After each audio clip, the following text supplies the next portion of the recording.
because he wasn't in it for the compensation or the glory, but for what he could do for people.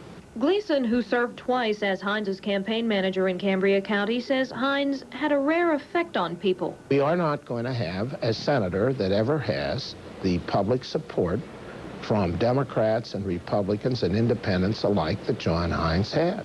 But Hines was respected not only for the type of man he was, but also for the work he accomplished. Over the years, he was instrumental in bringing millions of dollars to the Allegheny region. When I look at the Johnstown Corporation, and I look at the Corns development there in the UDAG, when I look at Main Street, there are so many facets that you can talk about that he was so vitally interested in. Fuel says Hines was never too busy to offer a helping hand or an encouraging word. He remembers one such time in 1980 before he decided to run for a second time as mayor. He says, "How are you, Herb?" And I says, "Well, real good." He says, "You're going to go back to being mayor again?" And I says, "Well, maybe." And he says, "No, you should go back there." Fuel and Gleason are both scheduled to speak at a special Republican dinner tonight, one Hines himself was invited to attend. They say he'll be sadly missed. Lisa McElhenney, News Center 6, Johnstown. What happens to the vacant Senate seat? Governor Casey appoints someone to assume the position until the next regular election, in this case, this November. At that time, candidates for the spot will run and the voters will make their choice. That person will serve the remainder of the Hines term, which runs until January 1995.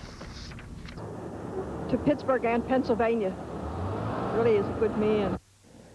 So many people here in Pittsburgh and around the world felt the same way, that John Hines III was a good man and a great politician. I don't think politics is about setting records. I think it's about public service.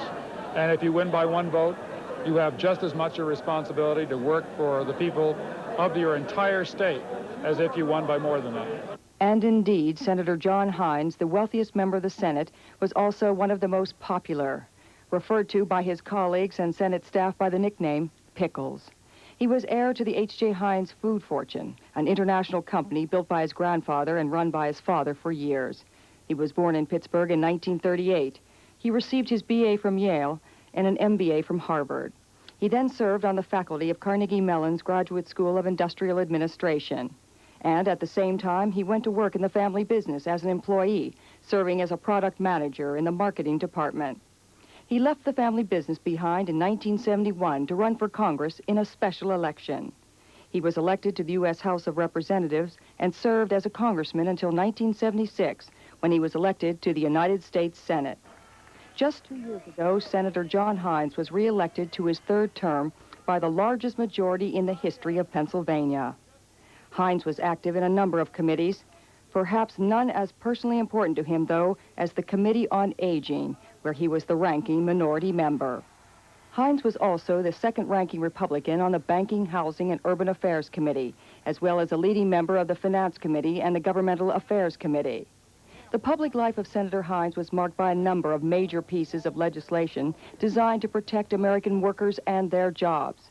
Even though a Republican, Senator Hines was noted as having a liberal voting record, especially on issues affecting labor. I'm going to press for whatever changes in policies are needed in order to get people back to work. He was an outspoken opponent of foreign countries unfairly taking advantage of free trade laws, especially those nations which were dumping steel in the United States at prices below their cost of production. The war in the Persian Gulf occupied much of Senator Hines's time in recent months. At a town meeting in Beaver County, just after the Senate voted to approve the nation entering the war, Senator Hines was confronted by citizens. Why did you vote and vote for war? You voted for war. Is that we should be under no illusions that we are dealing with an utterly evil man. This is a man who has killed 1 million people, who has started 2 wars, who has used chemical weapons against his own people. Senator Hines personally went to the battlefield, and much of his attention was devoted to Pennsylvania soldiers on the front lines and their families at home. When the call came from Senator Hines' representative, my heart just stopped. Like, why would they be calling me? And when he told me that Senator Hines was there and talked to my son, it was like, I was just bubbling with joy that someone was over there communicating with him. Among Senator Hines's most recent legislative initiatives was his push for enactment of a new law opposed by the Pentagon to prohibit the deployment of married military couples to combat zones or people who are the sole supporter of a child. The proposal, though, was defeated. But aside from his public life, there was a personal side to John Hines III, one well known to many Pennsylvanians. John Hines was a very personable man, known for his concern for children and the elderly, and love for his hometown of Pittsburgh.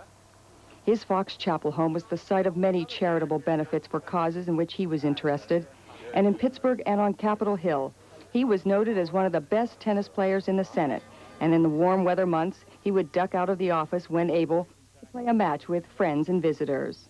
He also played second base and pitched frequently for the Senate Republican softball team.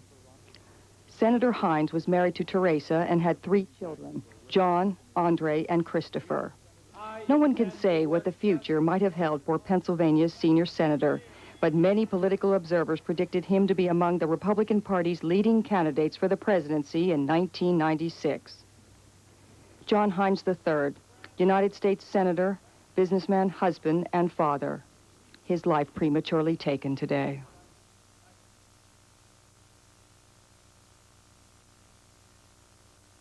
Over Philadelphia, killing Senator John Hines and 6 others.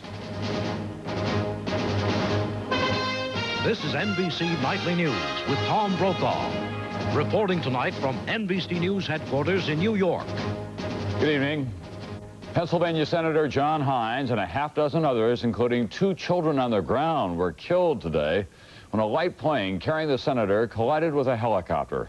Hines, from the famous food company family, was a man who had it all, but he never took it for granted.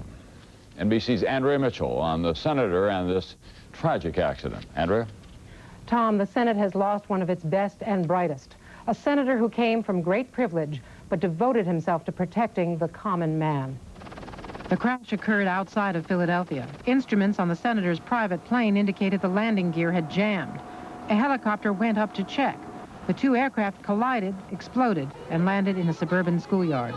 First, I look up and I see a spark in the air, and then it sounds like, and then pieces fell everywhere. Hines was heading to Philadelphia for a hearing tomorrow on Medicare fraud. Earlier this week, he talked to us about the scam. When you know that Medicare is paying something like $1,100 for this $28 mattress pad, that's a 4,000% markup. I don't think you have to be any kind of genius to realize that Medicare is being ripped off to the tune of hundreds of millions of dollars a year. Helping the elderly was one of his passions. Another was the environment. He traveled to the Amazon to learn firsthand about damage to the rainforest.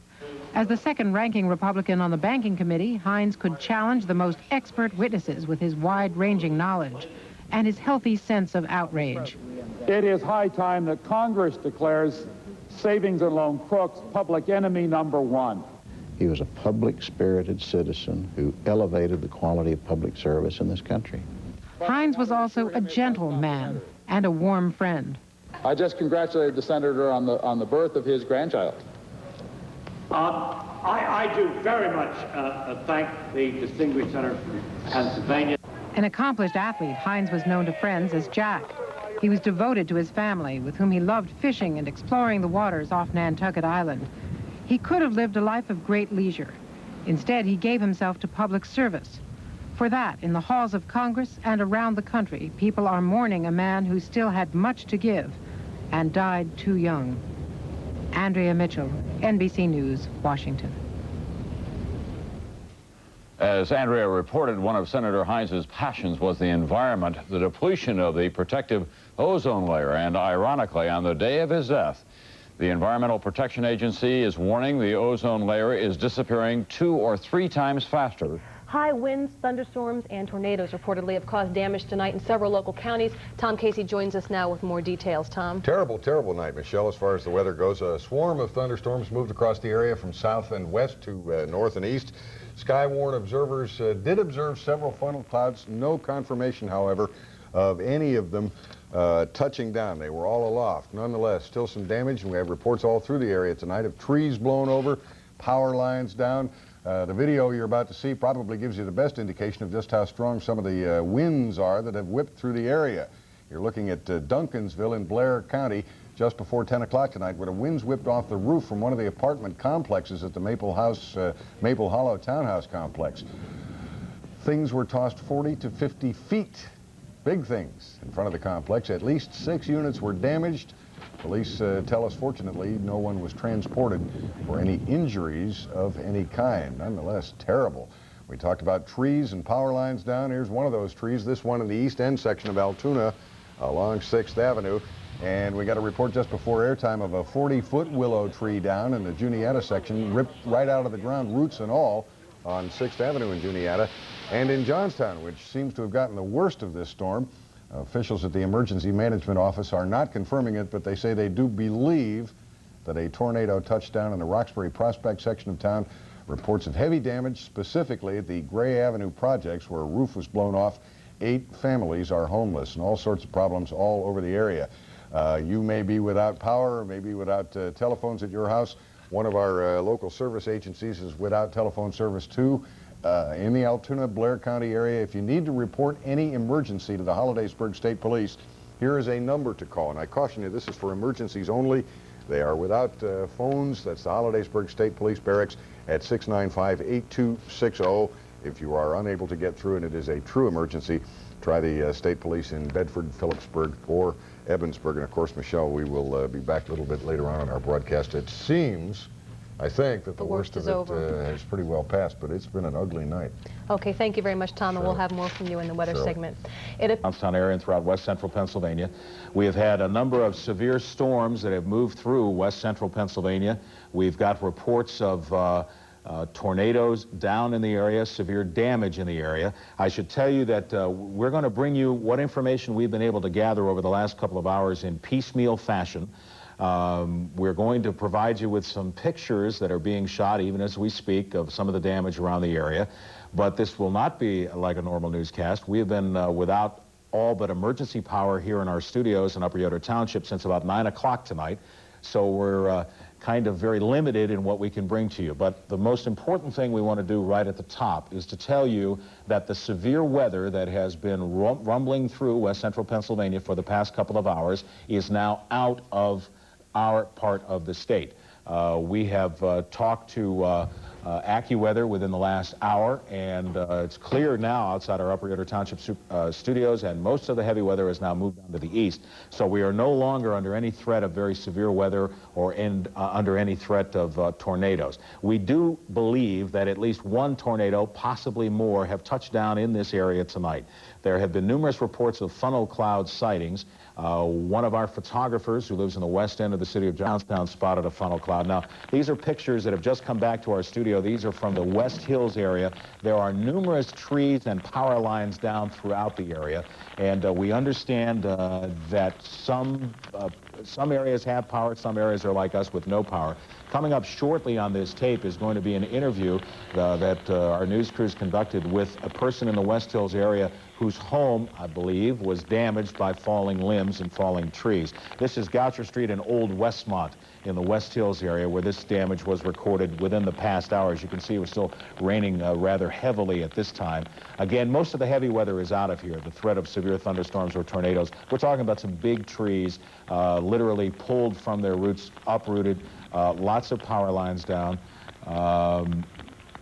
And we, again, are going to be talking to a person who experienced, this was somebody whose tree hit their home. Is that what we're going to be seeing here? We'll be seeing that in... Reporter Peggy Fox picks up the story from Charlotte, North Carolina.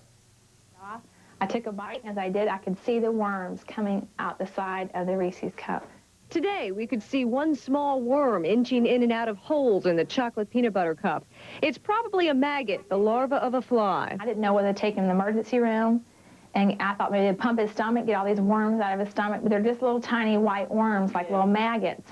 But doctors told Vinky not to be alarmed because stomach acid would destroy the larvae. And 5-year-old Matthew, dressed as a clown today, is fine, but may not eat another Reese's for a while. How did the candy bar taste?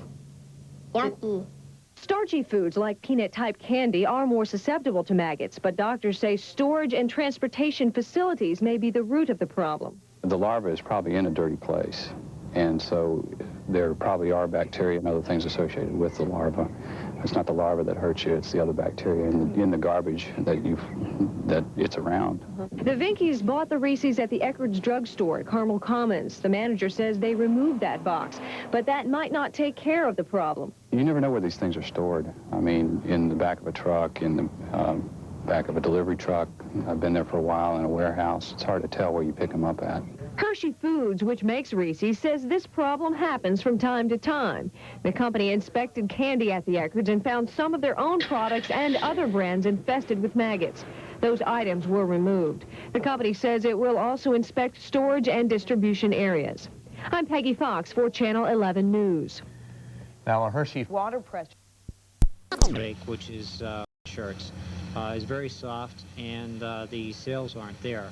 And so, naturally, whenever the sales aren't there, production drops, and we just don't have enough to justify production. Company officials are uncertain about what will actually happen to the plant or the employees. Eagleware's parent company is based in Connecticut. Steelmaking resumed today at Bethlehem Steel's bar. The plant will shut down in August. By Crystal Brands Corporation in Connecticut. Workers at the plant cut, sew, and package men's and boys' knit shirts. Crystal Brands says the corporation is closing the Gallitzin plant because of slow sales, a decline in the market, and the recession. That leaves the future of 165 workers uncertain. Right now, it's unsure. There are possibilities, which I'd rather not get into, but we could have, like in the past, have somebody else buy it out, or they would have to just go on unemployment. Eagleware has been manufacturing shirts in the plant for 10 years. Before that, Publix Shirt Corporation ran the operation. Truck crash on a township route between Bellwood and Fostoria. Police say Mary Mathers, a passenger in the truck, died at Tyrone Hospital. According to police, the vehicle driven by 32-year-old Dennis Benton of Bellwood was traveling north when it went out of control, and ran off the roadway. The truck rolled over several times, coming to rest on its wheels. Benton was transported to Altoona Hospital, where he's being treated in the intensive care unit this afternoon.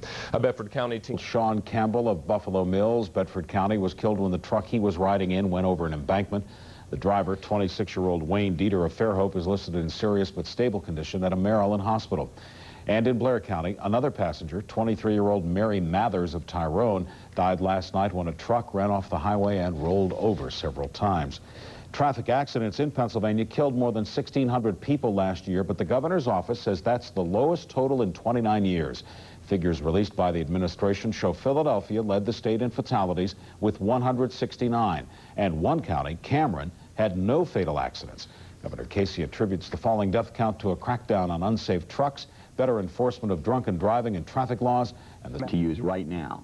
All they have to do is dial the appropriate code, and the service will work. Bell Telephone plans to mail out bill inserts to make all customers aware of the new features now available. Kevin Flanagan, TV 10 Action News, Altoona. In Cambria County has left a local youngster injured. State police in Evansburg say 11-year-old Kimberly Lynch of Asheville was hurt when the car in which she was riding was crushed by a falling tree limb. The accident happened just after 7 last night in Gallitzin Township on Marquetta Road.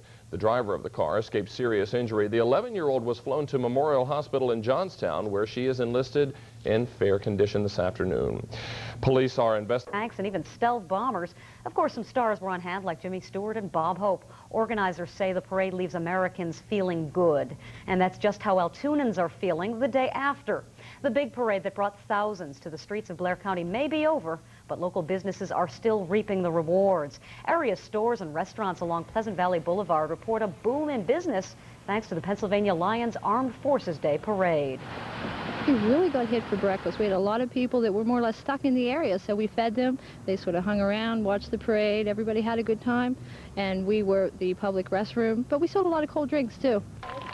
Lubert says restaurant employees have stayed extremely busy following a combination of the parade, the Lions Convention, and regular clientele. And today, this time on Route 271 in Blacklick Township, it happened around 3 this afternoon in Belsano when a car flipped over, throwing one, possibly two of the occupants from the car. All 3 people in the one-car accident were taken to area hospitals. Their names and conditions are not known at this hour. Police are investigating. The accident happened just before 3 this afternoon, 1 mile north of Belsano. Eyewitnesses say 2 of the passengers were ejected from the car. One of the victims was life-flighted by MedStar to Johnstown's Memorial Hospital. We'll have more on the condition of the patients as information becomes available. The mother of the inmate who allegedly hung himself at the Cambria County Prison on Friday is calling for a second autopsy. Gloria Rodericks told Action News today that her son, 17-year-old Christopher Rodericks, phoned her the day of the alleged suicide. Roderick says her son told her that he was beaten by guards at the Westmoreland County Prison. The Greensburg area inmate was transported to the Evansburg prison due to overcrowding. Cambria County Coroner John Barron says bruises were found on the body, but he says there appears to have been no abuse at the Cambria prison. Mrs. Rodericks, however, told an Action News reporter a short while ago that a Cambria County inmate phoned her and said Christopher was beaten again in the Evansburg prison. The state police is continuing an investigation into these allegations. A Jefferson County man will stand trial for the murder of a Punxsutawney news director, 19-year-old Joel Davis. A tree underneath, 1 spectator killed, 5 others injured, 1 critically. The storm just seemed to come out of nowhere. At first, there was just bolts of lightning in the distance. Then the winds picked up, bringing waves of rain that pelted the players in the huge gallery of more than 40,000 people. Then just minutes later, tragedy struck. And although the storm left as quickly as it came, it's turned a very special event into a rather somber affair. Mark Pollock was on the course when the lightning hit. There were people running toward us from a tree about 20 yards away, indicating that there were a number of people that had been hurt, and they asked us to please call medical personnel. We had several people there that had walkie-talkies. We phoned in to the medics to come out to attend to these people. I believe the medical people arrived in less than 1 minute. By the time they had got there, there were at least 2 medical doctors and a number of registered nurses that were already attending to the 6 people that were down. Play resumed about 2 hours and 40 minutes later, and the players simply had to go about their business and try and get things. 1 dead, 1 in serious condition. At about 1:50 this afternoon, a brutal thunderstorm hit the course, driving most of the 40,000 spectators to cover. 6 of them went under a tall tree near the 11th hole. That's where the disaster occurred. The lightning bolt hit the tree. 1 man went into cardiac arrest and died after being taken to a local hospital. Another one is in serious condition, and 4 spectators should be okay. There was a 2.5-hour delay due to the storm and its carnage when play resumed. Books. Of course you're trying to sell books. What do you think? You're going to write a book because you don't want to sell books? Of course you're trying to sell. So therefore, you'd want to make the book as flowery as you can. You'll go 1 step beyond to sell a book and put maybe a ball player's name and his reputation and his occupation in jeopardy. You know, Ron, I'm going to tell you something. This is the end of it. I said it was... Hang on! Stop! Drop it down! You were told the other day, what? We were going to get it. Run up that tail. Isn't that true? Isn't it true? Man. The best part is the reporter gets up and keeps asking questions. Still doing It's unbelievable. Amazing piece of tape, John. Thank you very much. The incident happened last night on Forest Street in Gallitzin Borough. The girl's name is still not being released, but police say she was hit by a car that fled the scene. We'll have more on this story tonight on Action News at 6. 2 Clinton conditions tonight following a truck crash in Allegheny Township. Police say 27-year-old Ward Ketro of Roaring Spring was exiting State Route 220 in Allegheny Township when he lost control of the rig and hit a concrete barrier. The truck came to rest on top of the barrier, pinning Ketro inside the rig. After being extricated with the jaws of life, Ketro was taken to Mercy Hospital. Traffic was tied up at the exit for a short time. It could be one of the 3 northern Cambria County men who never returned from a boating accident 1 year ago. The body of Patrick Spar of Hastings has been recovered, but James Spar and Cliff Harbor have never been found. Authorities will check dental records in trying to identify the body found this weekend. The bodies of James Spar and Clifford Harbor, both from Crescent, were never found. The court this weekend made at least 9 people ill. The candy was given out during trick-or-treat hours Saturday at the Spring Drive Trailer Court in North Woodbury Township. Police aren't sure who gave out the candy or exactly which candy sickened the people. At least 6 children and 3 adults reportedly became sick after eating candy bars. 1 child was taken to Nason Hospital in Roaring Spring for severe abdominal pain. Police are still investigating whether the candy was tampered with. In the meantime, Police are advising anyone who received candy at that trailer park to get rid of it. Medical authorities warn that cases of candy tampering are all too common, and they stress that parents should never allow their kids to eat candy unless it's been thoroughly checked.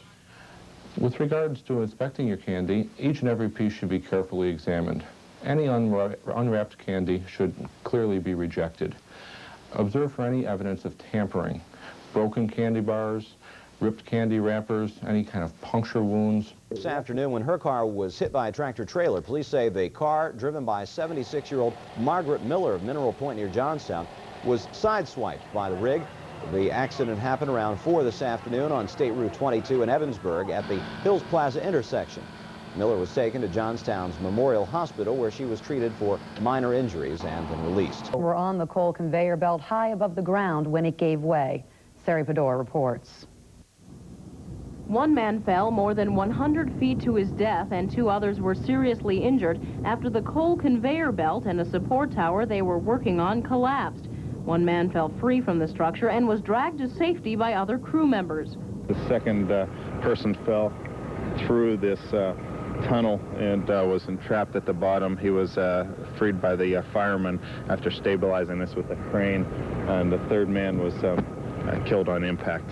The 3 men were apparently trying to dismantle the conveyor belt with cutting torches when it collapsed, a procedure that requires the use of safety harnesses. All were wearing those harnesses when they were found.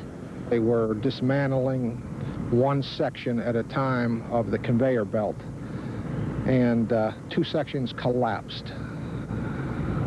There was a fall of approximately 130 feet.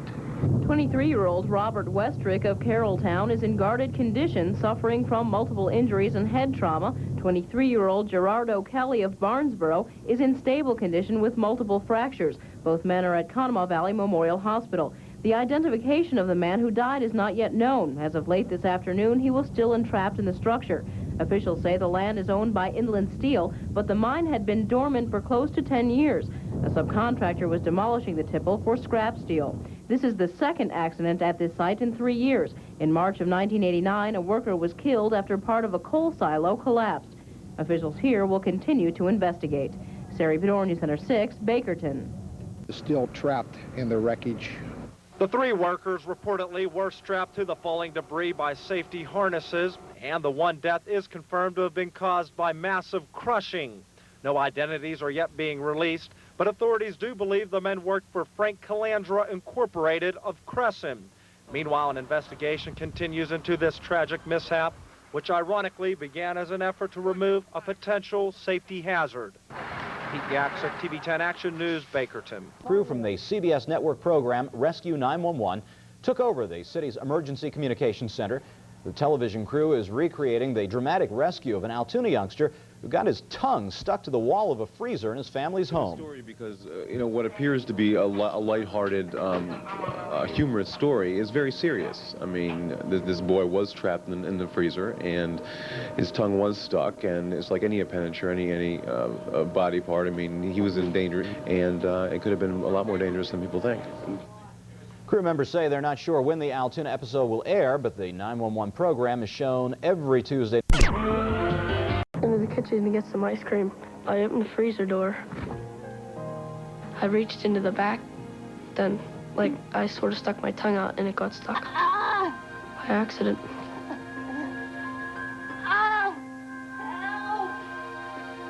I tried, breathing hot air on, trying to melt the ice, but it didn't work. And then I tried using my fingernails to, chip the ice away, but that didn't work either.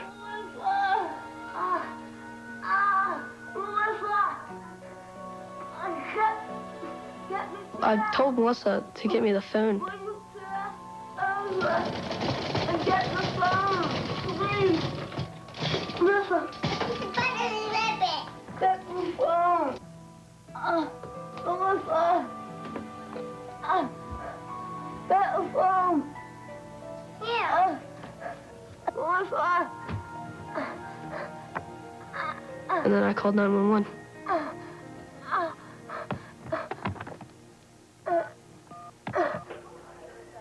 The watch commander at the police station, Sergeant John Carnicella, was not a dispatcher, but he happened to be passing by as the call came in.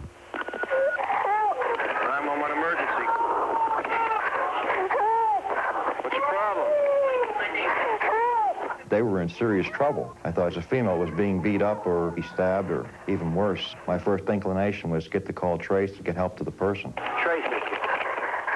What's your address?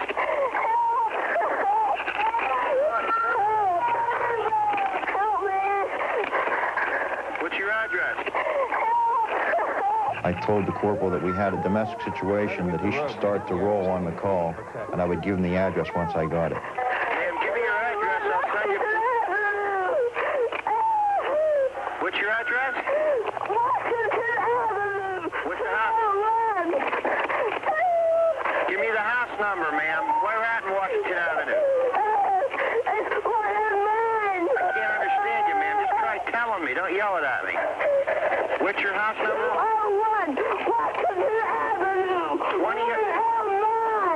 It wasn't painful, it was just frustrating because I kept trying to tell him the address, then he couldn't hear what I was saying, and he didn't know what was wrong with me.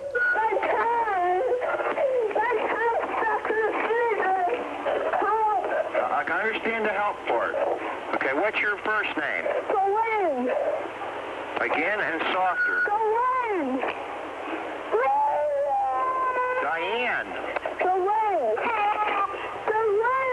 Let's try your address again. I'm not having any luck with your name. Washington Avenue. Washington Avenue. What are the numbers? At that point in time, the 911 trace was completed, and I asked the person if that was the address that they were at. That's in Lexington Avenue. The address was passed to Corporal Jeffrey Auker. When officers respond to domestic calls, generally they're considered the most dangerous calls that we can respond to. You never know what waits behind the door when you answer a domestic call. Okay, we have the police on the way. Do you need an ambulance? Now we knew where the person was. We needed to know what their problem was. We're going possibly into a hostile environment. We could be going into a situation where there could be weapon play. What's the problem? My car is stuck to the freezer. You what? My car is stuck to the freezer. Your toe is stuck to the freezer. Tongue. Your tongue is stuck in the freezer. Well, how old are you? 15. You're 15. Uh-huh. And what's your problem now exactly? Now you can talk. I can't talk. I know you can't talk. My tongue is stuck to the freezer. Your tongue is stuck to the freezer. Well, it was a sort of a revelation to me. I thought, boy, this was a crazy call. Out to the police! Scott Cayley was the first officer on the scene. Out to the police! I didn't get any response, so I walked down off the stoop and I went around to a first story window and looked inside. I really didn't know what to think at that point. I tried to open the door, but it was locked. Out to the police! I heard some screaming inside. The little girl came over at that point because she heard me jiggling the doorknob, and she tried to unlock the door. That's it, unlock it, honey. Try and unlock it. Come on now.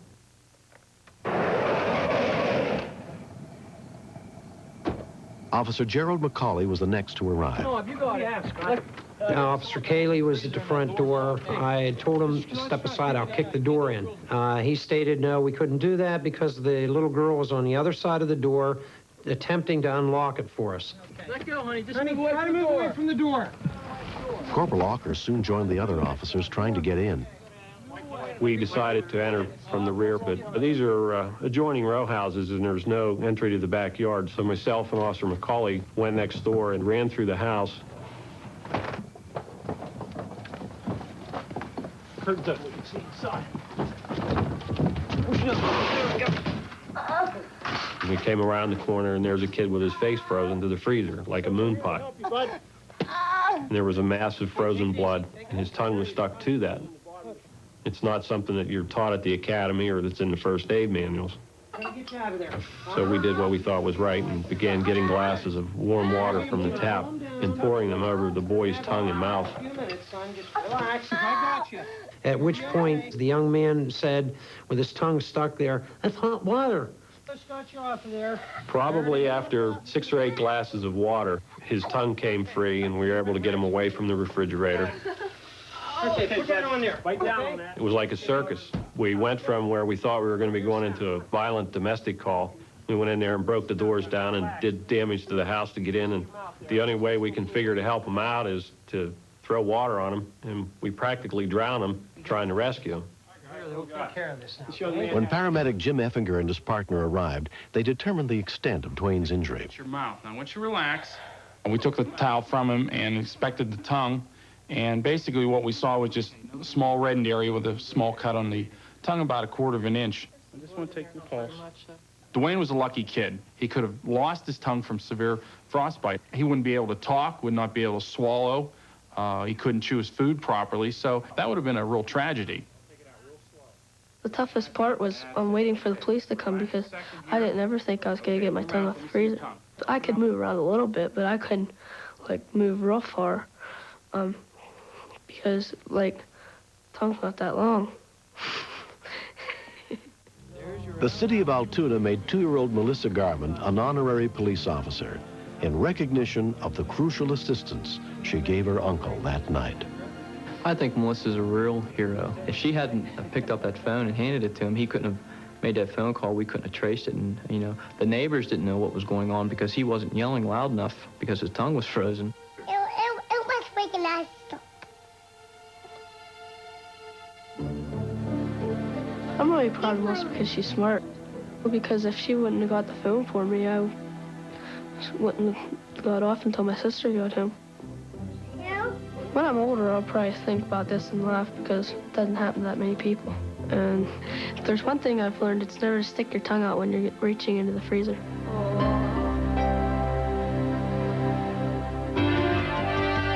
Who was involved in an emergency of a very different kind after he got his tongue stuck to the inside of a freezer.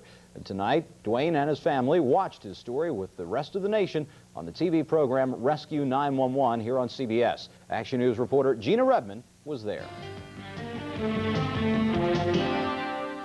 After nearly 4 months since that frightening incident back in August of this year, Dwayne Della and his family had a chance to remember it once again. Quietly, they sat and watched the national program Rescue 911 that detailed the night Dwayne got his tongue stuck to the wall of a freezer while he was babysitting his little niece. Yet on this night, even his niece, 2-year-old Melissa Garman, managed to clench her fists in anticipation as she watched the scene showing her part in helping her 14-year-old uncle get help. Melissa!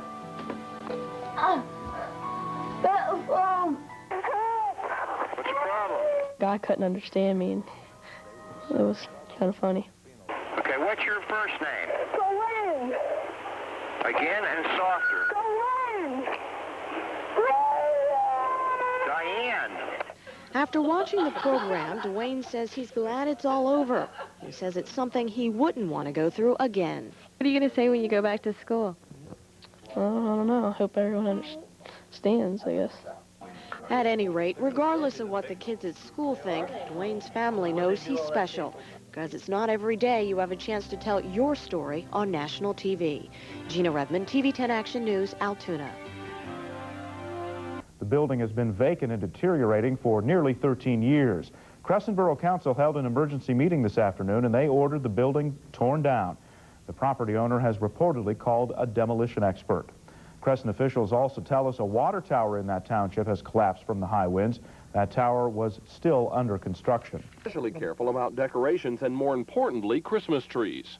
People bring them in, they neglect to put water on them right away. The tree will dry out from the heat in the house alone. Will cause it to dry out much faster, and once a Christmas tree starts burning, it's almost an instantaneous fire. It's just a flash fire and it's gone. A cut tree will draw a good bit of water, as much as a gallon in the first 24 hours, so keep it watered. That way it will not only stay greener, but your home will be safer and your holidays happier. David Venable, TV 10. We've flown to Dover Air Force Base for a formal official identification. A flag-draped coffin was driven from the hospital location. Of course, there's always a spark of hope, and we alive, but and now we have the confirmation that he's not, but it's a bittersweet feeling for us, but we're happy to have him home. I.J. Hudson for NBC News, Washington. Higgins' widow, a Marine major, has no public comment on today's identification of her husband's body. A plant explosion leaves 8 people dead in Japan. That story tops our look at news from around the world. The workers died following an explosion and a fire at a cooking oil plant today. The employees...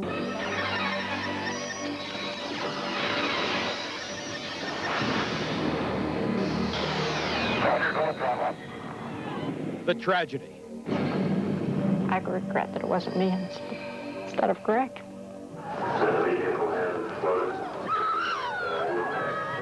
The scandal. There was no explosion. The astronauts were medically alive for 2 minutes and 45 seconds after the shuttle broke up. Obviously a major malfunction. The shame. They placed the remains in plastic garbage bags and put them in large plastic trash cans and put the lids on them. Today, the shocking expose of the Challenger disaster and the disgraceful cover-up by NASA. Maybe they did have a reason to conceal the bodies. If NASA had wanted to find the crew capsule, NASA could have found the crew capsule. They went to great lengths to prevent the accident investigation. But NASA could not prevent our investigation. And now, finally, we have the unspeakable answers to the unaskable questions. Why did it take NASA 6 weeks to find the bodies of the astronauts? Why did NASA prevent the coroner from doing autopsies? And could the astronauts have been saved? All you want is a chance. And the shuttle crew had no chance whatsoever. The tragedy, the scandal, and the shame of the Challenger cover-up. 28th, 1986, when we heard about Challenger. Today, a special report that shows beyond a doubt that our space agency, NASA, has covered up the truth about the disaster since that awful day, almost exactly 6 years ago. Our exclusive investigation reveals that NASA kept hidden from us details about the deaths of the 7 astronauts, 7 of the best and brightest of our fellow citizens. Krista Bradford tells us that NASA concealed not only information, but the very remains of the astronauts as well. Thanks, Geraldo. The Space Shuttle Challenger disaster is seared into the minds of most Americans. Most of us were not here at Cape Canaveral, but most of us remember where we were. Most of us remember watching in horror. Not since President Kennedy was assassinated had we seen such a televised national tragedy, and perhaps not since the Kennedy assassination had we been so deprived of the truth. 3, 2, 1, and liftoff. Liftoff of the 25th Space Shuttle mission, and it has cleared the tower. NASA was trying to create a public impression that was contrary to the facts, and I believe that qualifies as a cover-up. Good roll program confirmed. It's got to be Heading down range. an obstruction of justice. I would think of an enormous proportion. Engines at 65%, 3 engines running normally. It's not so much this keeping it secret that's bothered me, it's the fact that it happened. That I, along with most of the other people there, let it happen. Challenger, go at throttle up. Challenger, go at throttle up. The vehicle has exploded. Looking at the continuing operations. On January 28, 1986, 73 seconds into flight, the Space Shuttle Challenger did not explode, and its 7 astronauts did not die instantly. Obviously a major malfunction. I was just numb. I just had, there was no feeling at all. I regret that it wasn't me instead of Greg. He had so much that he was looking forward to. Astronaut Greg Jarvis's father, Bruce, and his wife, Ellen, believe that NASA's top management has made a lot of mistakes. One was not keeping them informed. Did they tell you first, in fact, that they had died? No, nobody ever told me that. Did NASA tell you how they died? No, nobody ever told me that. Should NASA have been more forthcoming with this information? Oh, absolutely. Absolutely. NASA lives on its myths, and one of the myths is that this was a nice, clean accident where everything just exploded and the astronauts died instantly and never knew what hit them.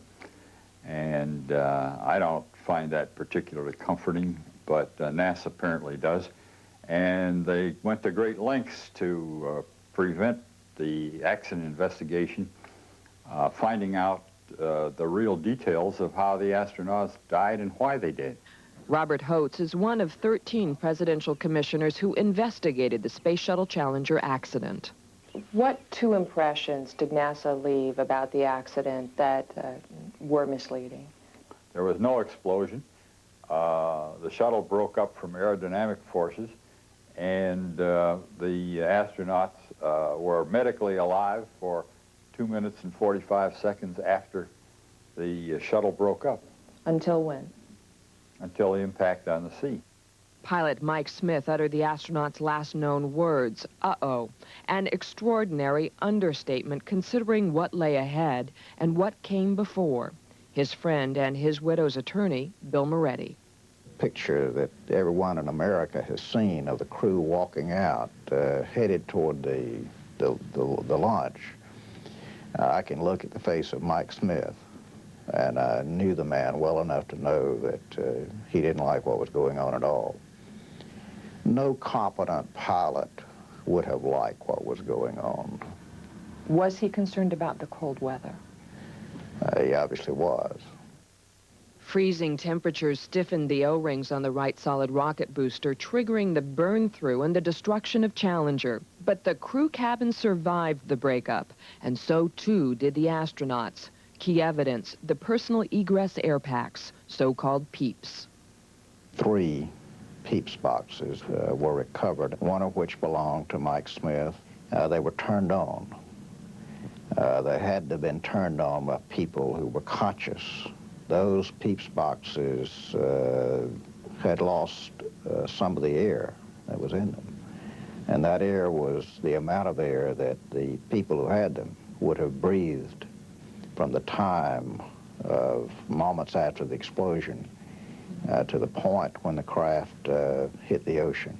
NASA was sensitive to the fact that it could be sued. NASA saw the possibility of being held liable. And do you think that's one of the reasons why they have never to this day said that they were alive till they hit the water? I know that that's why they did not say it. One of the reasons they did not say it during the course of the litigation. And if that's not horrifying enough, the bodies of our heroes lay underwater, unrecovered for 6 weeks. And what do you think happened when the remains were finally found? They placed the remains in plastic garbage bags and put them in large plastic trash cans. We'll tell you about that and other NASA outrages when we return in a moment with more of the Challenger cover-up. Plunged to their doom. In fact, NASA's own internal investigation concluded that because there was apparently no loss of cabin pressure, the 7 were probably also conscious. According to 3 of our sources, NASA edited its own findings, then publicly stated there was no way to determine the exact instant of death. But just how far was NASA willing to go in its cover-up? Here again is Krista Bradford. Just a few days after the accident of the Space Shuttle Challenger, the U.S. Coast Guard claims it told NASA where it thought the crew compartment was and came within a mile of its exact location, classified target number 67. But NASA still took 6 weeks to locate the crew cabin. Do you believe there was an unnecessary delay in the retrieval of the remains? I don't see how you could argue that there wasn't. It seems very obvious. The radar and the telemetry told everybody almost precisely where the crew capsule had hit the water. What this involves is the destruction of evidence. This is an incredible charge you're making against NASA. For however it may be characterized, it's an obvious fact. If NASA had wanted to find the crew capsule, NASA could have found the crew capsule. Does Jane Smith hold that same opinion? I can't speak for her, but I think you can reasonably assume that she does. His charge is based only on circumstantial evidence. But it doesn't seem so hard to fathom when confronted with what NASA did next. The USS Preserver brought the first astronaut remains here into Port Canaveral shortly before 9 p.m. on March 8th. Then, after midnight, NASA made a decision. According to one source, a very bad decision. Once the ship docked and it became apparent that there were remains on board, they had taken some extraordinary measures to mask that fact from the other folks at the port and the news media. This man works for NASA and was there when the astronaut remains were recovered. We have confirmed his account with 2 other NASA eyewitnesses.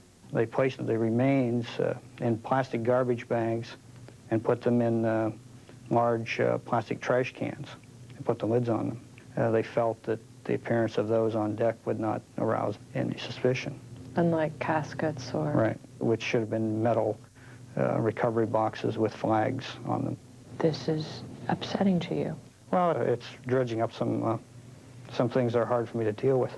The decision was made, which was not a very popular decision that night, to take the remains to Patrick Air Force Base. It caught everybody by surprise, and so the remains in the trash cans were placed in a Navy pickup truck and driven down the highway about 20 miles to Patrick Air Force Base. Were you worried about that drive? Yeah, all I could see in my mind was this pickup truck being involved in an accident and things being scattered all over the roadway. It was a tough time. I mean, these folks were what we consider our heroes, and to treat them like basically little trash and garbage, like we were ashamed of them, was very upsetting. But NASA wasn't just worried about the news media, it was worried about the county medical examiner, former assistant ME of Brevard County, Dr. Ronald Reeves. Maybe they had some reason to be concerned. Maybe they did have a reason to conceal the bodies and try to sneak from one place to the other. Dr. Reeves fought NASA to do what he considered to be his job, a forensic pathologist who has conducted more than 2,000 autopsies. That we had a legal obligation and responsibility to do the investigation. It wasn't something we wanted to do. It was something we felt we were required to do. Didn't you get suspicious at all? Here was all this pressure on you not to conduct the autopsies. Yes, there's no good explanation other than the fact that NASA or some person or authority had decided that they did not want an independent evaluation or determination of what actually happened. Right after the Challenger accident, the medical examiner's office printed a special edition of the Florida statute. Anybody disputing its jurisdiction could simply look it up. But that didn't seem to matter. NASA had the Armed Forces Institute of Pathology conduct the autopsies, and the results were sealed. I think when you have an assertive attempt to keep people from doing their jobs, which could not be for any purpose other than determining the truth of an investigation, that one of the concerns you have to have is that there's a cover-up. Somebody's trying to hide something. So why did NASA go to all this trouble? We wrote and called repeatedly requesting an interview. NASA's first response, everything that can be said has been said. Then NASA suggested we contact the Presidential Commission, which investigated the Challenger accident. So we did. If a commercial airliner went down, there would be a full investigation. That would include examining the remains and personal effects. Was that done in this instance? No, it wasn't. Does that bother you? Yeah. Anything that was unprofessional in the way they handled the accident investigation bothers me, because it indicates that there may be some things that you could find out for future safety considerations that are being left unexplored. Could the astronauts have survived this disaster? Well, some say they might have, if they had at least been given a chance. Absolutely outraged that they were not provided with standard proper safety equipment. I'll always hold NASA responsible for that one. How the astronauts were locked in a death trap when we continue with the Challenger cover-up in a moment. Claim the 7 could have survived the fire in the sky if only NASA had given them a fighting chance. Krista Bradford continues her special report. The Presidential Commission, which investigated the Challenger accident, told us what happened to the shuttle, but not what happened to the 7 astronauts. Commissioner Holt's charges, NASA covered up. What gave NASA the right to withhold information from the public and from the press and from you, the investigators? Well, they have no right. It's just what the some people would call just brass. Another commission investigator who tried to find out what happened to the astronauts filed a report listing evidence that NASA did not provide, evidence he believed pertinent to the prime mandate of the commission. Reporters also tried to find out. The New York Times, Orlando Sentinel, Concord Monitor, Associated Press, and United Press International all fought NASA and lost. The court ruled the astronauts and their families' personal privacy must be protected. Did the families ever ask that the autopsies be sealed? I'm not aware of that being asked. Did the families ever ask that all these steps be taken to withhold information that had to do with what happened to the astronauts? Not in the case of the Smith family, at least. Ironically, NASA denied the Smith family the same evidence it had been denying everyone else on their behalf. Information on how the astronauts died and whether they could have survived. All you want is a chance, and the shuttle crew had no chance whatsoever. NASA didn't give them that chance. No, that's right, and deliberately didn't give them that chance. Was there an escape system on the Challenger? No. Why not? Because they decided it wasn't necessary. Could the astronauts have survived if there was an escape system? Absolutely. I mean, 2.5 minutes, actually it's 2 minutes and 45 seconds, is a lifetime in the test pilot business. Do you believe he didn't have to die? Not like he did go. I'll always hold NASA responsible for that one. In addition, some charge NASA violated its own charter, which states one of NASA's main functions is to release as much information about its activities as possible. The President of the United States of America is supposed to make sure NASA does that. I don't think anybody in the upper echelons of NASA has read that act in the last 20 years. I would imagine you still have some feelings of anger at NASA. I guess it's more a diminution of faith. They don't have my respect like they used to before I knew what went on. I feel as though I've been hoodwinked.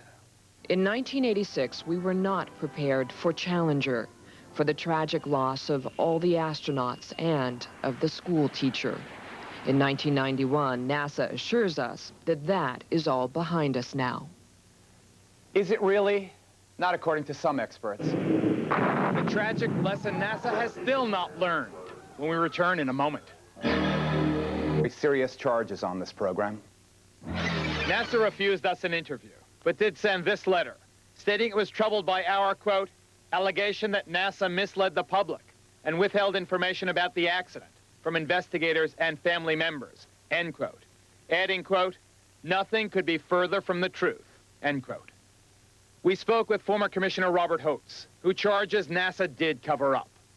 We obtained a report from another commission investigator, listing the evidence he felt the commission should have had the chance to review. We also spoke with widow Jane Smith's attorney, who stated NASA never told the Smith family the full story.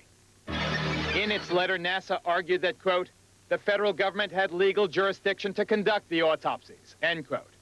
We interviewed the assistant medical examiner of Brevard County, who cited chapter and verse from the Florida statute to support his argument that his office should have conducted those autopsies. NASA feels the Challenger accident is a closed chapter in its history.